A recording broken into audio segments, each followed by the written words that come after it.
मुंबई अभी, बिहार तो मुंबई अभी।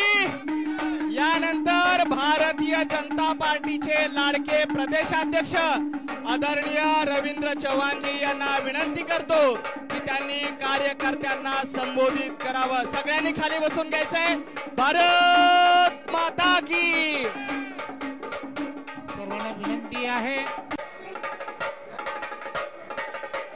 सर्वांना विनंती आहे, सर्वांनी दोन्ही हात उंच करून आपण सर्वांनी घोषणा द्यायची आहे। बोला भारत माता की, भारत माता की।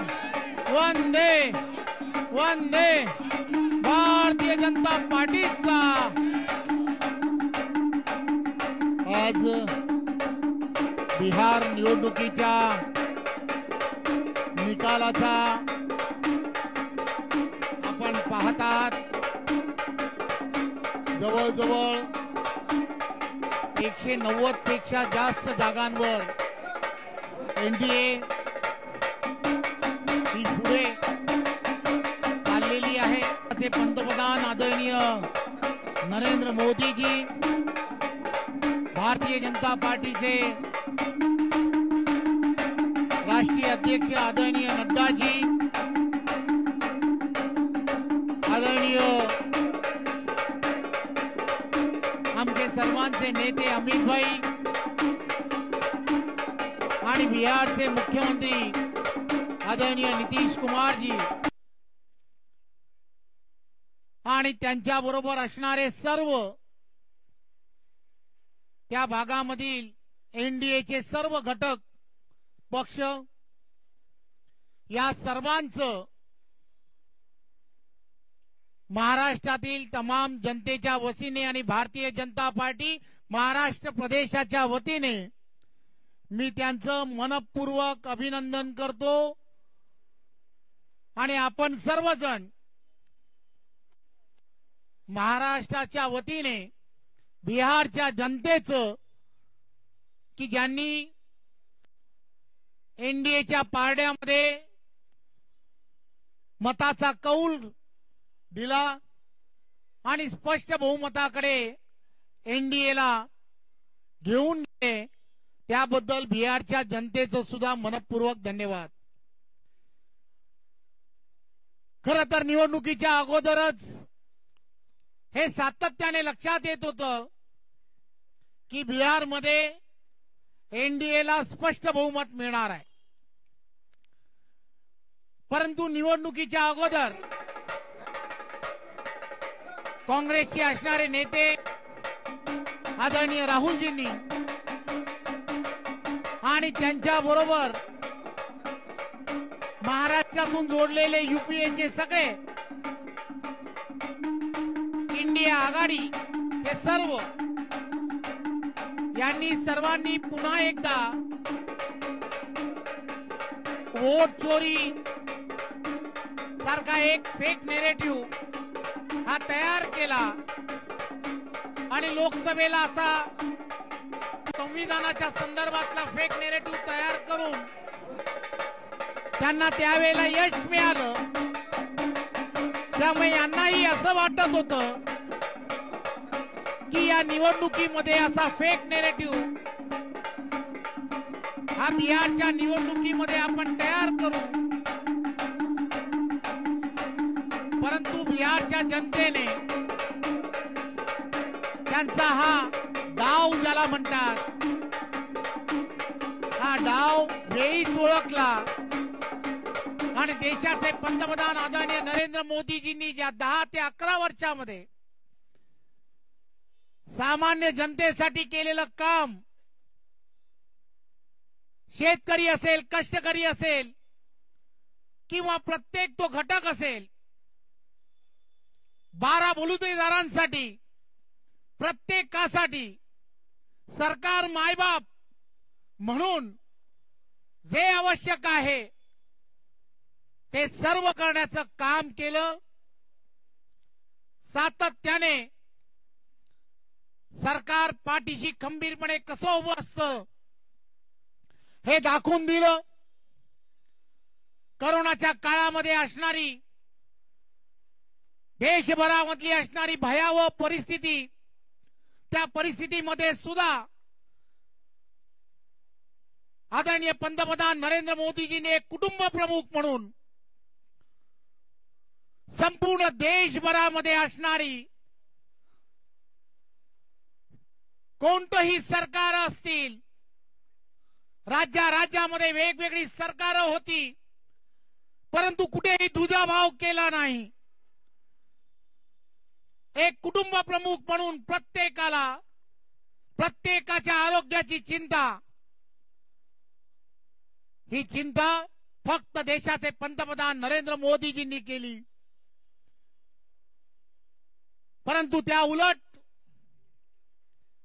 महाराष्ट्र राज्यामध्ये त्यावेळेचं असणारं आघाडीचं सरकार, मुंबई मधलं असणारं विशेष करून त्यावेळेचं शिवसेनेचं असणारं त्यावेळेचं प्रशासनावरती असणारा त्यांचा पूर्ण कंट्रोल, कारण त्यावेळेला मुख्यमंत्री म्हणून उद्धवजी हे मुंबईमध्ये आणि महाराष्ट्रामध्ये नेतृत्व करत होते आणि त्यांनी त्यावेळेच्या काळामध्ये केलेला, करोनाच्या काळामध्ये केलेला भ्रष्टाचार, या सर्व गोष्टी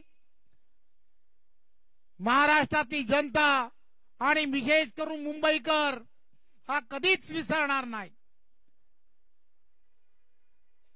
प्रेताच्या टाळूवरचं लोणी खाणारी ही सर्व मंडळी आणि या सगळ्यांनी ज्या पद्धतीने काम केलं,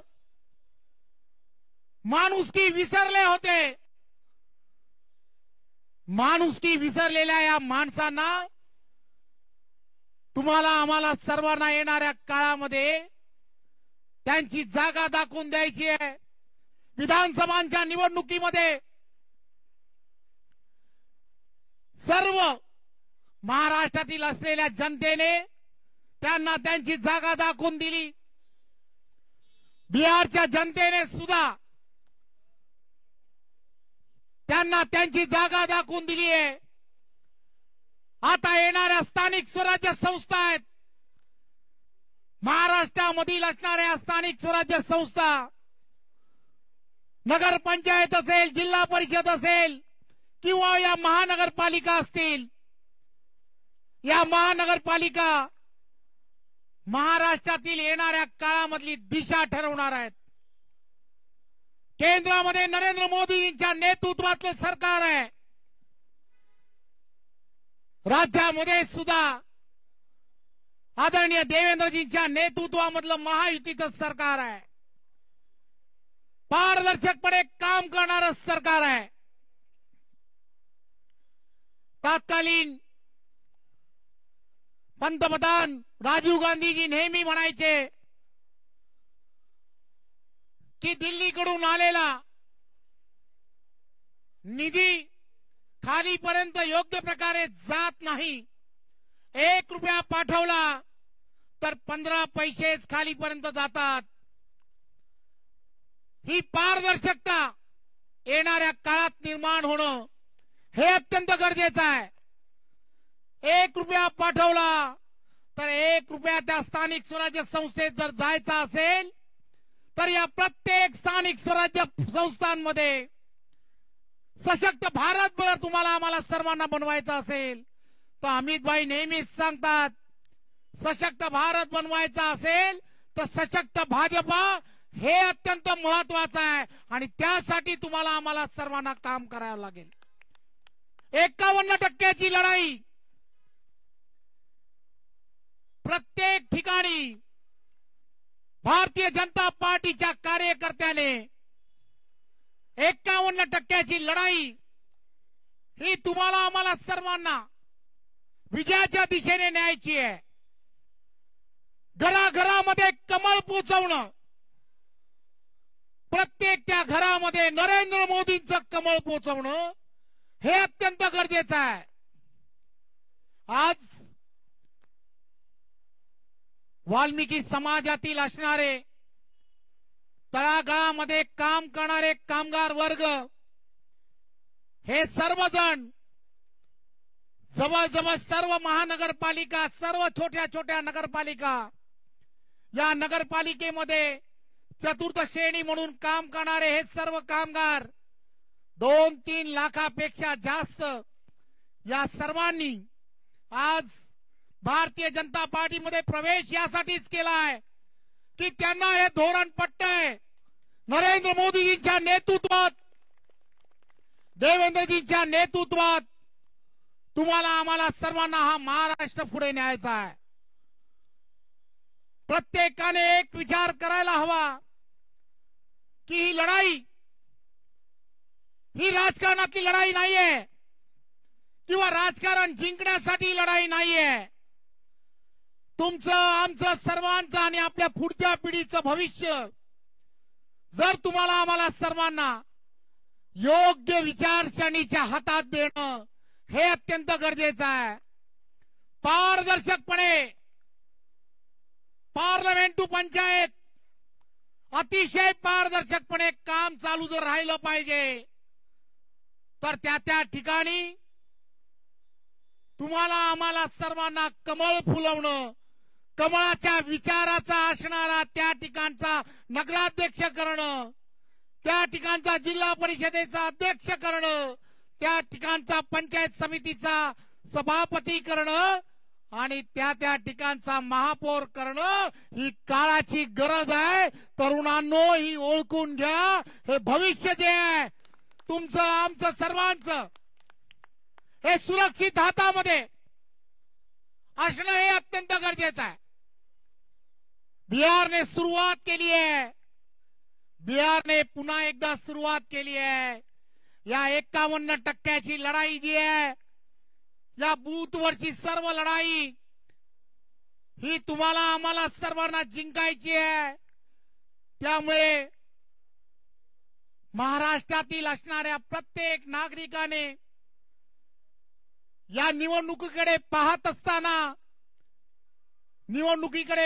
असताना एक गोष्ट लक्षात घ्या. महाराष्ट्रातील आपले सर्वांचे लोकप्रिय असे मुख्यमंत्री देवेंद्रजी यांच्या नेतृत्वातलं महायुतीचं सरकार आहे.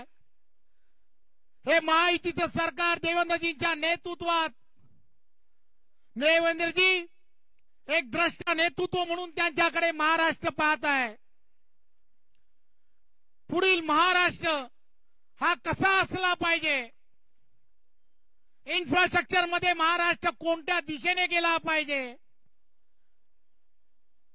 ऊर्जेमध्ये सुद्धा, ऊर्जा निर्मिती असेल यामध्ये सुद्धा महाराष्ट्र अपारंपरिक ऊर्जेमध्ये एक वेगळ्या पद्धतीचं उद्दिष्ट घेऊन चाललाय. आणि त्याचं कौतुक फक्त महाराष्ट्रातच नाही तर जगभरातील असणारे वेगवेगळे तज्ञ करायला लागलेत. याचा अर्थ लक्षात घ्या की हे नेतृत्व ट्रिलियन इकॉनॉमीचं असणारं उद्दिष्ट ठेवून चाललाय. प्रत्येक तरुणाला रोजगाराची संधी मिळाली पाहिजे. प्रत्येक उद्योजकाला अतिशय पारदर्शकपणे त्याचा व्यवसाय करता आला पाहिजे.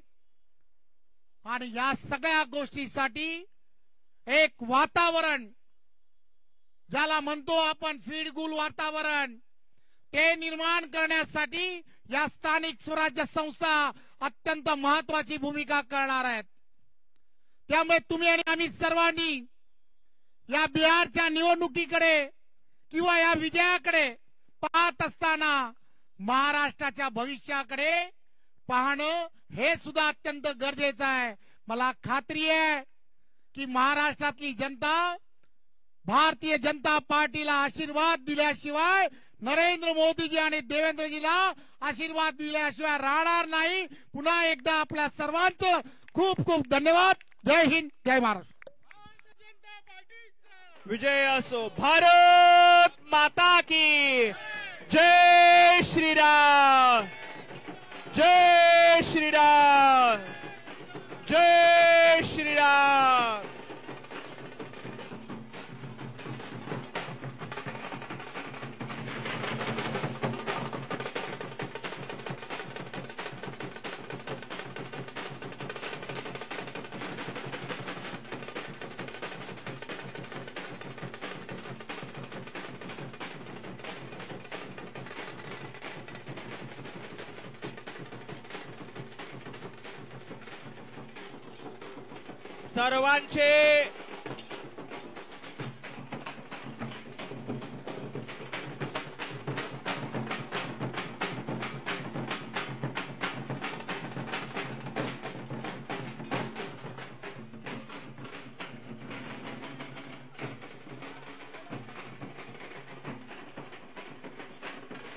सर्वांचे मनपूर्वक धन्यवाद।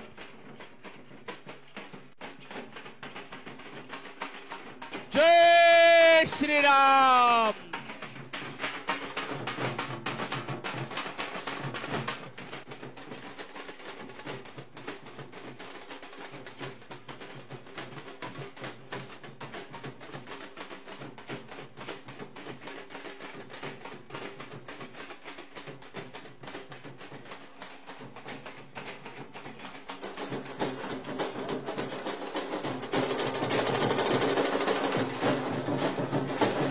चला सर्वांनी स्टेजवर खाली यायचं आहे।